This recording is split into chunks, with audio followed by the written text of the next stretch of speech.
யார் ஒருத்தன் இறைவனை கண்டானோ அவன் எந்த வேஷமும் போட அவன் மனம் ஏற்றுக்காது.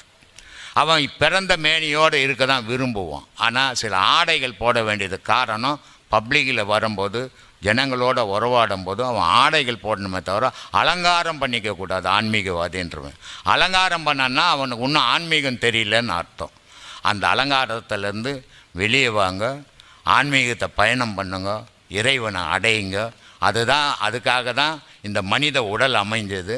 இந்த மனித உடலை வச்சு தான் இறைவனை அடைய முடியும். அந்த மனித உடலை வச்சு அதுக்கு வழிகாட்டுறதுக்கு இங்கே குருமார்கள் வந்திருக்கிறோம்.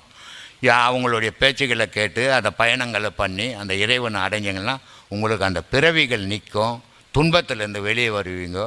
இன்பமும் துன்பமும் இயற்கை உலகத்தில், ஆனால் அமைதி இல்லை. அமைதி இருக்கணும்னா நீங்கள் உங்களுக்குள்ளே உங்கள் மனசை அடைக்கும்போது அந்த அமைதி கிடைக்கும். அமைதியான வாழ்க்கையில் ஆனந்தமும் கிடைக்கும். ஆனந்தத்தோடு ஆண்டவனையும் அறிய முடியும்.